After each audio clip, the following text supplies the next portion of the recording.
mayoritas orang Bali itu jalankan Gama Bali, yaitu agama rakyat Bali, yang diwarisi dari kerajaan-kerajaan Jawa masa lalu. Hingga hari ini, ikatan spiritual setiap orang Bali masih terasa dengan leluhurnya melalui soroh, yaitu klan, dan juga dadia dan kawitan, tempat penyembahan leluhur masing-masing keluarga.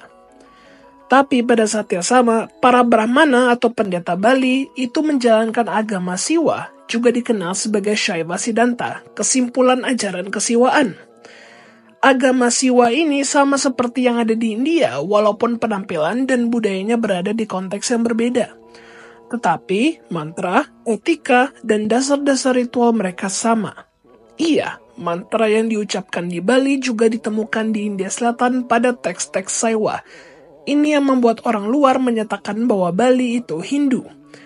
Tapi kenyataannya agama Hindu di Bali itu seperti kue lapis. Ya ini hanya perumpamaan ya, hanya analogi biar lebih kebayang. Dasarnya yang paling menyentuh masyarakat Bali adalah agama Bali. Selain penghormatan leluhur ada juga dewa-dewi yang dipuja. Barong, Rangde, Kanda Empat. Ini adalah agama yang sangat ciri khas Austronesia. Austronesia adalah wilayah geolinguistik dan budaya. Ini sebenarnya bukan ras, tetapi lebih merupakan etnis-etnis yang diikat oleh kesamaan akar bahasa dan budaya. Di sini, Mangku berperan menjalankan doa dan ritus yang bersangkutan. Lalu, oleh kalangan bangsawan dan tokoh agama Bali, baru mereka menjalankan agama Siwa.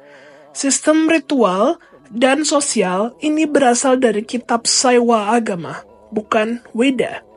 Kitab-kitab Shaiva agama seperti Kamika agama dan lain-lain memiliki 4 bagian. Kriya, Carya, Yoga, dan Jnana. Lontar-lontar yang kini kita temukan di Jawa dan Bali juga memiliki pembagian serupa. Iya, mereka mengakui Weda dan memiliki beberapa kesamaan dengan ritual Weda, tapi kitab agama yang menjadi acuan. Hingga hari ini dalam bahasa Indonesia, kata agama dari Sanskerta diserap menjadi kata agama. Dari dulu, sejak pertama kali agama Siwa dan agama-agama lainnya dari India tiba di Nusantara, strukturnya kurang lebih seperti ini. Para bangsawan yang menjalankan agama India, tapi rakyatnya masih melestarikan dan menjalankan agama pribumi. Ini tidak hanya terjadi di Nusantara, tetapi di seluruh Asia Tenggara. Di Kamboja, Vietnam, Thailand, dan seterusnya juga seperti ini.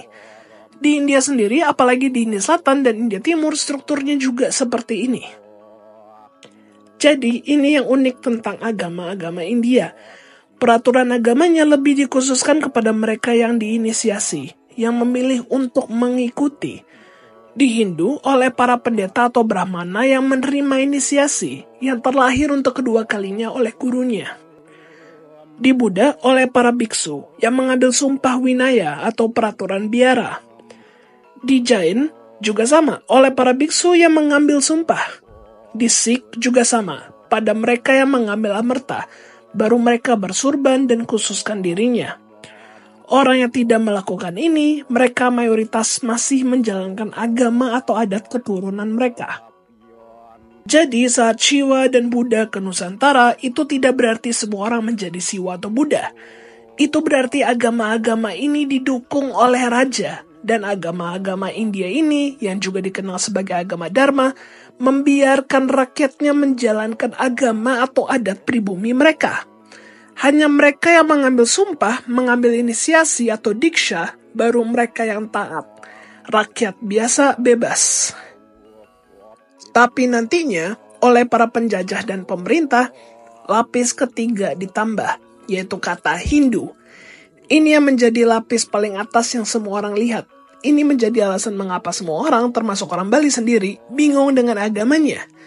Karena oleh pihak asing, agama rakyat dan agama Siwa tiba-tiba di label Hindu. Kenapa gue pakai contoh kue lapis, bukan telur? Kan telur juga masuk akal ya. Kuning telurnya adalah agama rakyat, putih telurnya adalah agama Siwa, lalu cangkang telurnya itu kata Hindu. Tapi kalau dalam kasus telur, telurnya harus dipecah dulu baru nampak isinya. Beda dengan kue lapis yang sudah hadir jelas dengan perbedaannya masing-masing.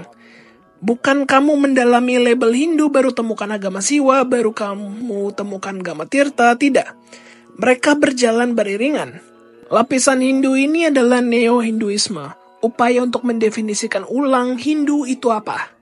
Ini adalah Parisada Hindu, Kementerian Agama, penjelasan tentang agama Hindu yang ditemukan di sekolah, di kampus, dan di internet. Ini yang mewakili Hindu ke dunia luar, yang kita ketahui tentang Hindu.